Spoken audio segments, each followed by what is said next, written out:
Assalamu alaikum everyone. I just thought I'd leave a little intro message. My name is Sahel Yunus. I'm 20 years old and I've decided to make this YouTube channel to just document me going gym and going uni. I'm currently studying sports science at UOB and the goal of this channel is to maybe help teach people some things about fitness as well as Islam. The start of this video is just my typical morning following the Fajr prayer at 6 am. I've been meaning to make videos for over a year, but just the overall anxiety of filming and how to do it in a manner that I believe is conducive towards my goals made me hesitant to begin. However, recently I looked at the morning schedule for a YouTuber called Egypt Tech and I thought I'd give it a go. So yeah, this will be the first video.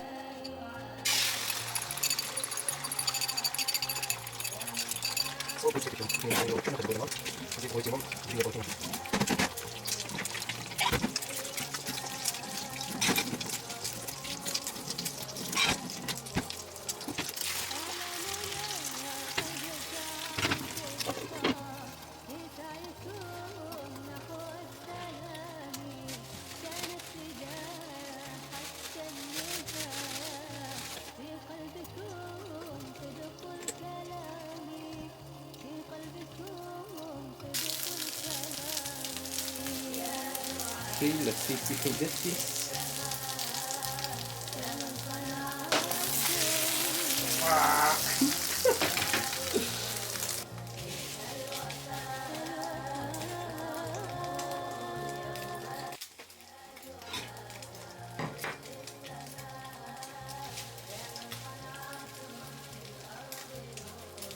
Now some of you might be like, oh, the heck is that? No, just cover my legs.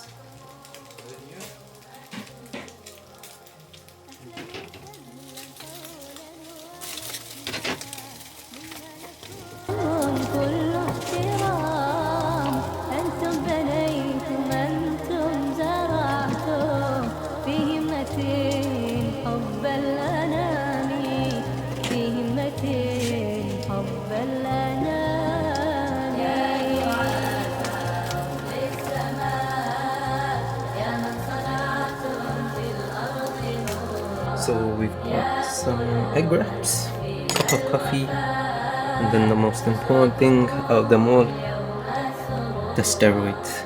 أعلامنا قد شاع صدقا في سعيكم نحو السلام كانت بداية حتى النهاية في قلبكم صدق الكلام في قلبكم صدق الكلام يا دعاة للسماء يا من صنعتم يا قلوب. Zayd bin Arqama radiallahu an, he takes the flag, confusion on the battlefield, who is to be the new commander, who is to be the new leader. He looks towards Khalid bin Walid and he gives the flag to Khalid bin Walid radiallahu an. Now comes the general, now comes the warrior, now comes the undefeated fighter. He rearranges the whole army, dashing on the battlefield.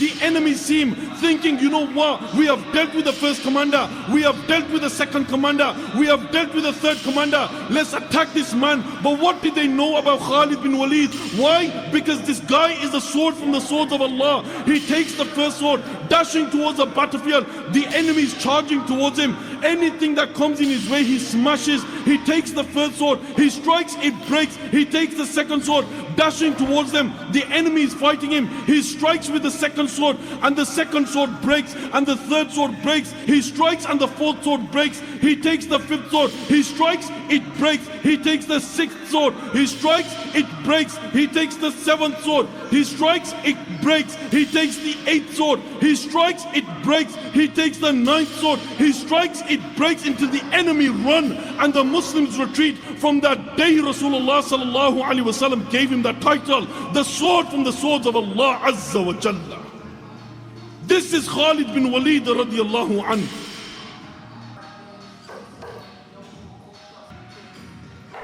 And now this is gonna be my last warm up on 180, and then following 180 I'll just do a single rep on this firstly because I'm not trying to fatigue myself. The main reason is just to get it up as quick as possible so that I can get ready for my actual working set, which will be 195 for sets of 2. Today was just a deadlift power day, so I'm just focused on getting the weight as quick and as cleanly off the ground as possible.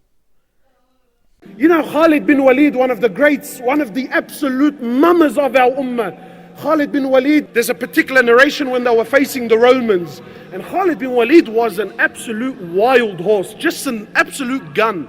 So Khalid bin Walid used to wait for the Muslim army to go to sleep at night. Then on his own, Khalid bin Walid on his own would mount on his horse and go over to the Romans, go over to the enemy on his own to get intel, to suss out the army. What are they doing? What are they planning? So the Muslims used to trip it. They used to say, Khalid, what's wrong with you? You're the Amir, you're going on your own. I mean, at the very least, take some men with you. Maybe something happens to you, you're killed, something happens. Look at the way he thought. He says, didn't you hear the Prophet of Allah say, didn't you hear him say, the difference between the one that remembers Allah and the one that doesn't is like the living and the dead. He said, what can 60,000 dead do to one man that's living? A lot of people underestimate one thing. When they become famous, when they become rich, when they become success, they all beginning to talk about, oh, you know, this is because of my mindset, this is because of I work hard, this is because my business mind is very smart, you know. I'm very strong guy, I can handle anything in the world, you know. That's why I become like very successful, you know, for example. They all talk about this. But what about other millions and millions people around the world who work so hard, but they don't have this position, what I have? It's mean this is test from Allah. This is test from God. He give you this. He wanna test you, how you gonna handle this. And don't make this mistake, guys. Everything come from God, you know. Thank you. No, don't smile. Say something in Arabic. يا مرحبا ومسهلا بالجميع والله I just want to speak about one quote that I read recently, and it's from the Quran, from Surah Tawbah, and it's verse number 71. The believers, both men and women, are guardians of one another. They encourage good and forbid evil, establish prayer and pay alms tax, and obey Allah and His Messenger. It is they who will be shown Allah's mercy. Surely Allah is Almighty and All-Wise. This quote goes to show how like your friends can either make you or break you. And in my case, for example, you have me and my friend Abdul here.